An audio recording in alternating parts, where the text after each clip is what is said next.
Do you ever wonder what all this running gear is about? Or just wonder, hey, what can I get my runner friend for the holidays? Well, I'm here to help.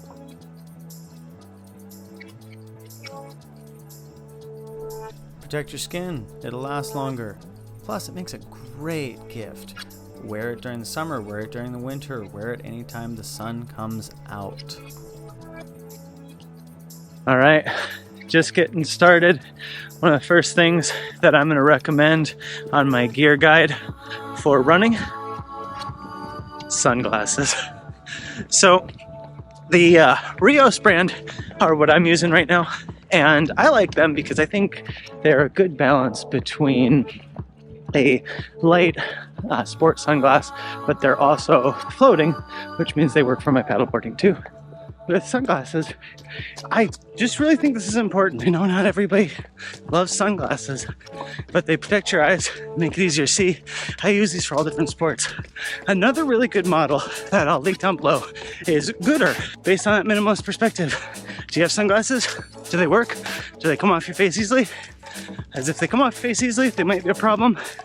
If they don't work, they're definitely a problem. But other than that, maybe don't worry about it.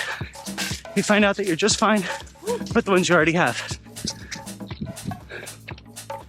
I also want to talk about headphones a little bit out here, because AirPods might seem like a great goal, and that's what I'm talking to you through right now, AirPods Pro. These are not the newest generation. It's like now 2 generations back, I guess, not the original, but the second remodel. I find they have a lot of clicking if I'm bouncing up and down a lot. So there's that to consider. And I also find they fall out pretty easily. I have to adjust these about, 2 or 3 times a mile. So that can be a little bit irritating at the end of the day. And you may not be comfortable with that. However, I said all the bad things. They pair with everything. They automatically switch between my MacBook or my iPad or my phone or the GoPro. We can switch them to anything. So there are some advantages. Anyway, I'll talk a little bit more about those at the house.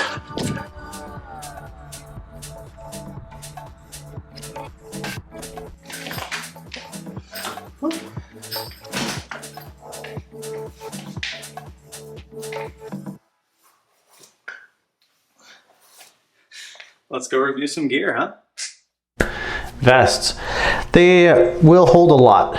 Now, it really depends on what you're doing with the vest, right? So some people, especially if you're running really short distances, 5K or less, you probably don't need a vest. I'm just gonna be honest. Now, does that mean you don't always need a vest? It depends on where you're running. What we found often is that we'll run in parks, and just the other day, somebody had their dog off of a leash, and it was the one time I didn't bring my vest, and normally I would have some spray or something like that, just to fend that off. So sprays can be a nice thing in the vest. Additionally, vests give you a lot of space. They really sit well, as you can see. This one, if I'm bouncing up and down or moving or anything, it's staying still. I also have the ability to bring my phone, which is always nice to have on me. I know some people like running without the phone, but I like to be available in case of emergency situations. I know a lot of us feel like that. One thing with the Salomon model that I'm showing today, Salomon Advanced Skin 5 or 10, one of those models. This one, really watch the little side tensioner here if you have a phone, because this will slip underneath the phone and start causing a little flapping, and actually it's almost bruised my rib once, so watch out for that.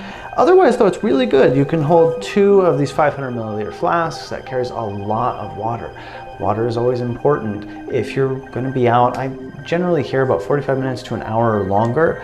However, that varies by the temperature. So if it's really cold, it's really dry, actually you might want a little more water on a shorter run. And conversely, in the summer, when it's really, really hot, yeah, of course you're gonna want water, right? Remember though, I did say that these vests, running vests, are more for long distance.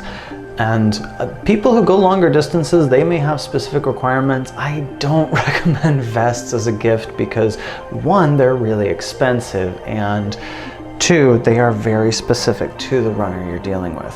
However, a great alternative to vests that most runners do appreciate are waist belts. Flip belts. Flip belts are really fun. Some of you may not like the vest. This is a nice cheap option, but it is also a really functional option. Different things about the flip belt that make it really worthwhile as opposed to other waist belts that are out there. For one, it's all cloth, washable. You can just throw it in with regular clothes, wash it, and it's done, which it's gonna get sweaty.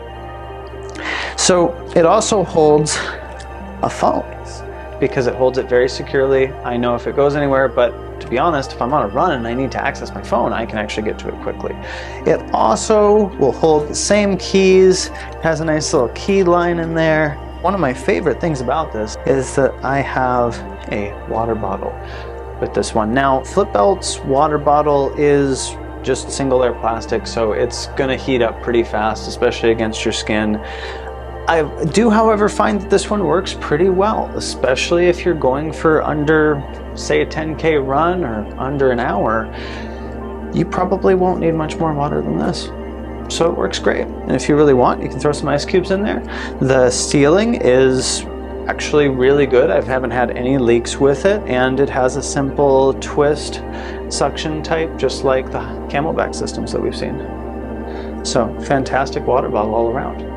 If you're looking for an alternative to the flip belt model, or maybe you already have some of these from racing, these little 150, 250 Hydra packs also work really well. And again, they shrink as they go through. The only downside with the Hydra pack models is they have the flip top, which I haven't had it open on me yet back there, but I have almost pulled it open several times reaching for it. So I actually don't recommend these as much as I recommend the actual flip belt model. And again, links in the description down below. Well, if I'm going to do any kind of guide about running stuff, it probably should include some shoes. Now, I want to point out, I'm a little bit newer to new shoes because I took a long break from running, probably over 10 years. I did a lot of track in middle school and high school, and then kind of backed away from it. So I like to think of myself as running for about 6 months. And one of the brands that I would definitely recommend right off the bat is Altra. Now, this is the Ultra Escalante model. Ultra Escalante is kind of nice. They have these little kind of rubber lines down the center that mimic your foot's natural grip. They are zero drop. Most are. Ultra did release a non-zero drop model recently. They do have a good amount of padding.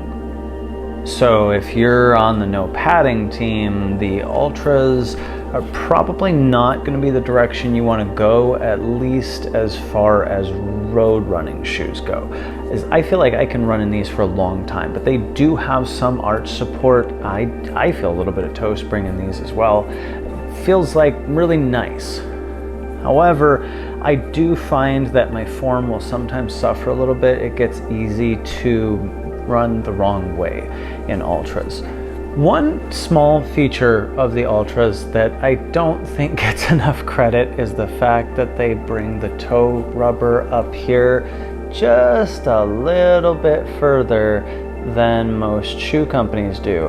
And that means when you kick something, it protects your big toe, and that has actually saved me quite often. Those are the Ultras. If you know me, you know that I'm going to talk about Xero shoes. These are the Xero HFS. They've gone pretty far. These were the first road running shoes I got when I got back into it about 6 months ago. And they've put up with it remarkably well. I do have these ones race locked. The Ultras, I didn't like that so much. I didn't feel the need for it. These ones, all Xero running shoes do feel better with race locks on them. So that's something to keep in mind. I love the really bright colors here. Some people hate these colorways. Hey, like, do your own thing with your colors. Xero has a lot of different colors. And just to be really clear, there's a new model of this, the HFS2 out now.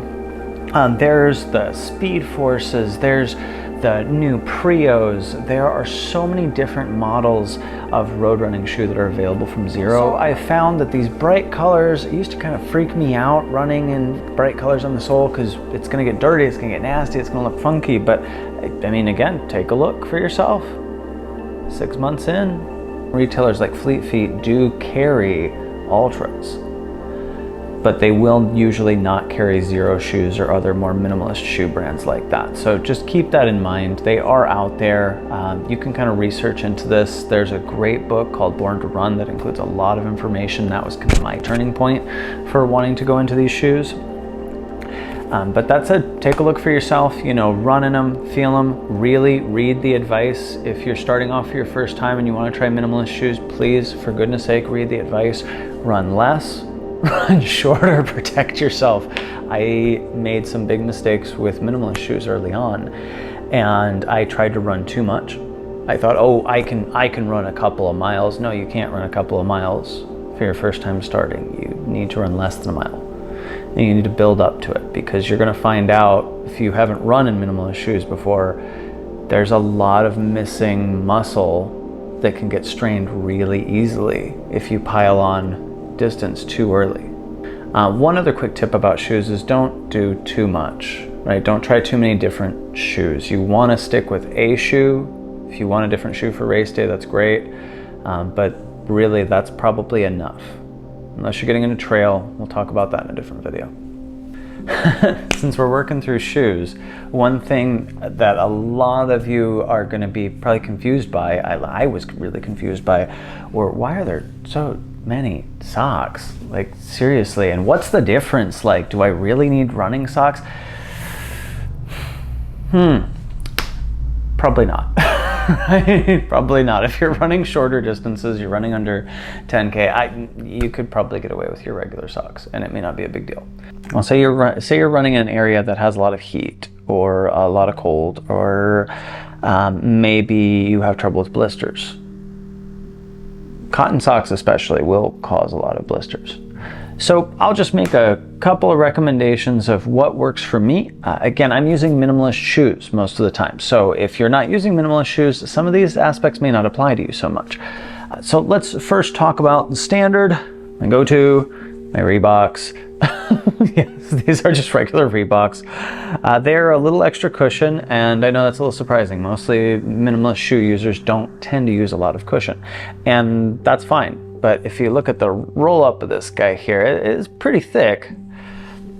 And I like these as recovery day socks, because sometimes all of the minimalist shoes and the bruising and the slamming they're taking, it's nice to have a little squishy in there for the recovery day. So that's what I like about these Reeboks. But that said, obviously I'm probably not running in the Reeboks, right? So what am I running in? I use Injinji toe socks. Okay, hold on. Before you get on me about toe socks, I know some of you hate toe socks and it doesn't, like, they feel weird or things like that. And I've seen this from a lot of people. I'm gonna just really make this point. With minimalist shoes, the ability to flex your foot, to be able to move around and use your foot in a way that can take advantage of these wider toe boxes that minimalist shoes have. That allows your foot to splay, spread out, grab the ground, almost pull on it. And this, for a lot of people, is meaningful in the movement of the foot. You can see the design of these Injinjis. They have those individual toes, but they don't have any seams on the toes. The toes are smooth and round. And I've run in these a lot. I thought they were going to wear out a lot faster than they did. They are definitely worth the price. Other toe sock companies do not seem to last as well, and they don't work as well. So Injinjis, a really cool little company. Highly recommend. Take a look at them in the links down below. Let's talk about pants. Now, you can't really see mine too well. I'll just kind of throw those out there. I'm using the Rabbit FKTs, which is fastest known times. I really like these, and I like having a liner on my shorts. So I'm going to go through a couple of different short styles, some of the pros, some of the cons, different things like that. First one I want to grab are these.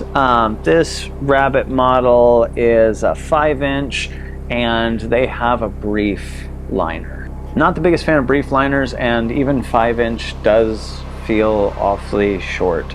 I brought these out because I want to show these as a classic that I don't like. unless I absolutely have to. They're really good for race days in the hot summer, but that's about it. Some of the important key features that you're going to see on just about every set of these are the little wallet kind of pocket at the back. Some of these hold phones, some don't. I've found the Rabbit ones are really tight for my phone, and I'm just using a regular iPhone with a case, so if you have a Max, no, it ain't gonna work. Let's step away from Rabbit for a minute. I want to talk another one of the brands that I love. I actually got into them from climbing, and that's Prana.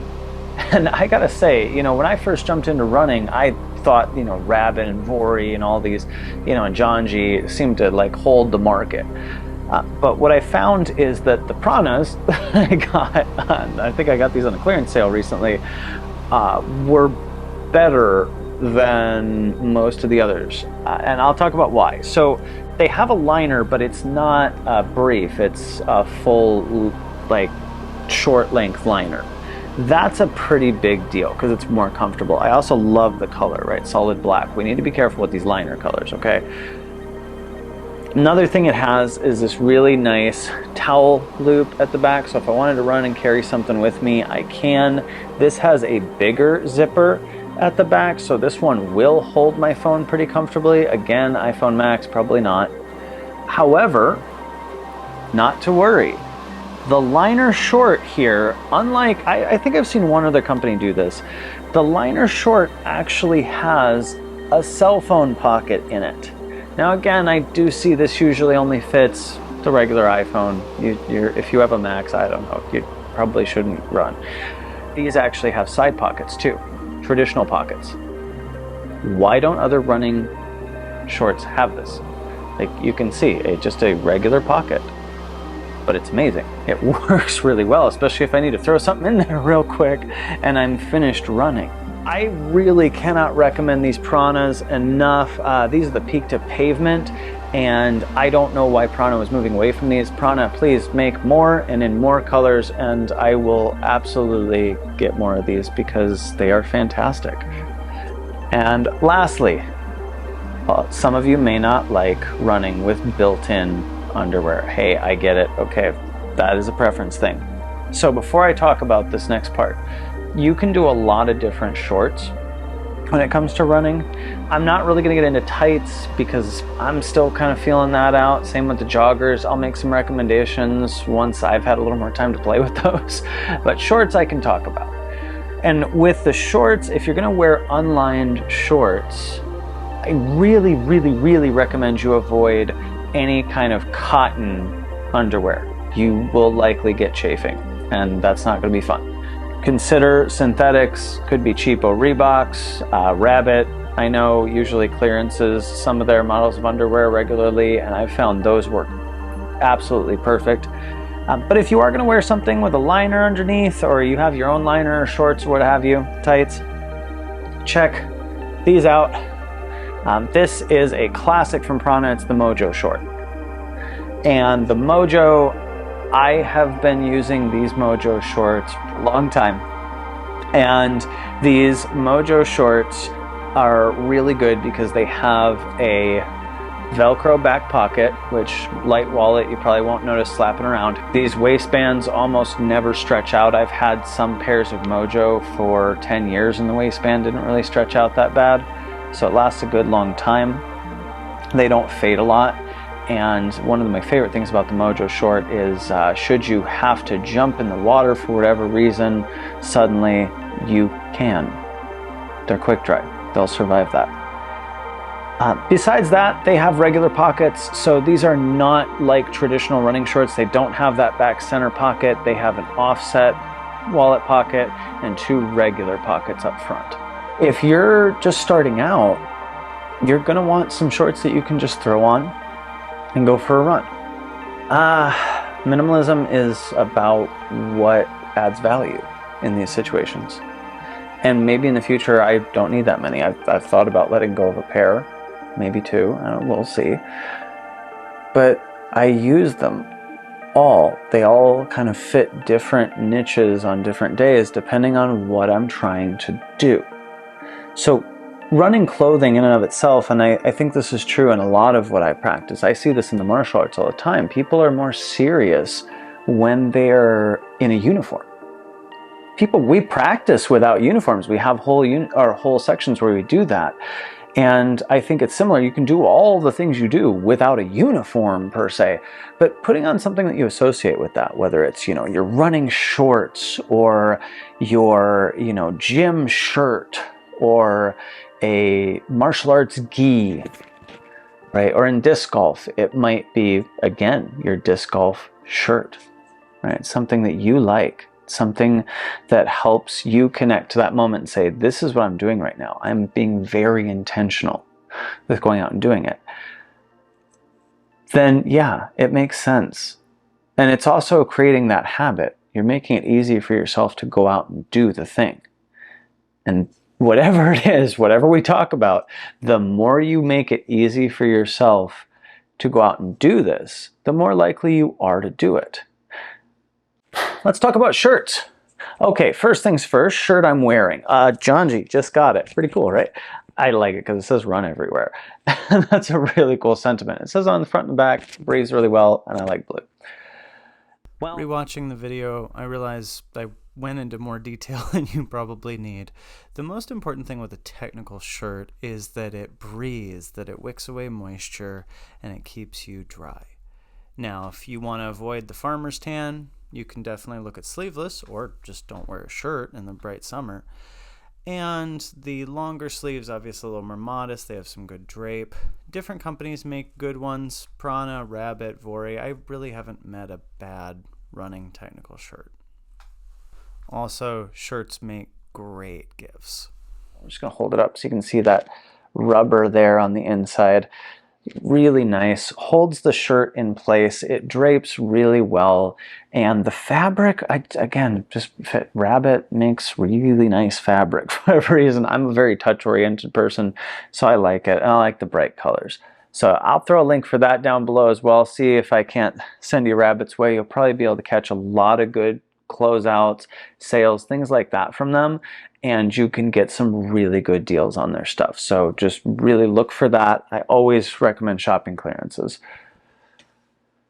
And lastly, can't get through without a jacket. Now, if you're really interested in like heavy waterproof jackets or stuff like that, I talk about that in a previous video that's all about disc golf gear.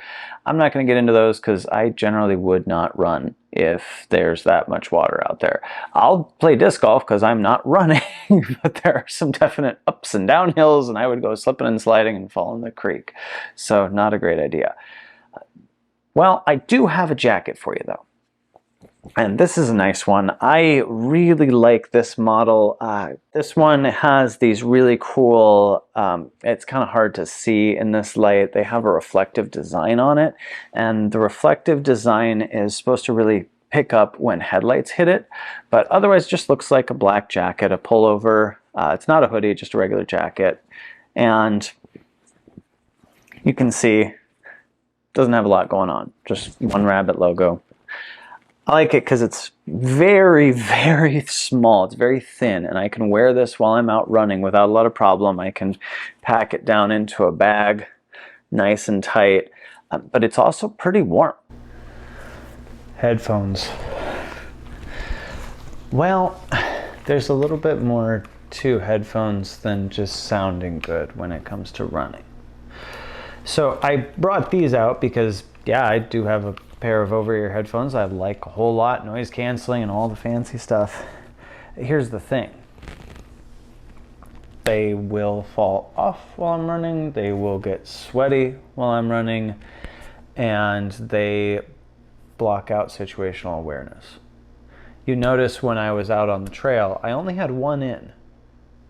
There are open-ear headphones. I've heard those are okay. You know, you can hear through them. I just don't want any noise going on in at least one ear at any given time, so I can feel the situation around me.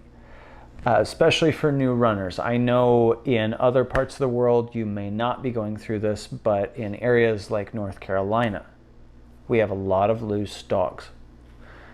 Now, there are probably other loose animals as well that you might have to be aware of. There might be people that you have to be aware of. So I do not recommend running in an area for the first time with any kind of noise canceling headphones on. Now, AirPods and some of the new Beats headphones and such will allow you to go into a transparency mode. I think Sony's got some models out there like that as well. I'm going to stick my links down below. I'm mostly focused on the AirPods, which are the ones I currently use. So I'll recommend those. And I will also recommend the Beats Fit and Power Beats, etc. There's a lot of those that have been recommended before, and I found that those work pretty well too.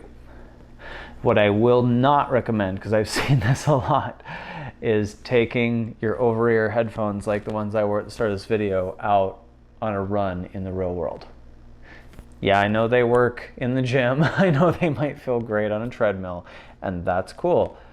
But again, situational awareness. There's just really too many times I've seen somebody almost run into somebody else, or get hit by a bike, or get hit by a car. There's a lot of things to pay attention to. You do want to make sure you have some awareness when it talks about headphones. Now, for the runner in your life, I will throw a link to those open air headphones down below. Make sure they don't have them already. A lot of runners do own that particular type of headphones. Otherwise, AirPods are kind of an all-around fun gift idea. And if you know somebody is primarily running at the gym, something like that, they'll probably be happy with over-ear headphones. But again, if you're going to the over-ear headphones, stay away from the AirPods Max or others that don't have sweat proofing, because that's a lot of money to throw if it shorts out. Did you enjoy the products in this review? Or did I miss something? Let me know in the comments down below, and as always, thank you for watching.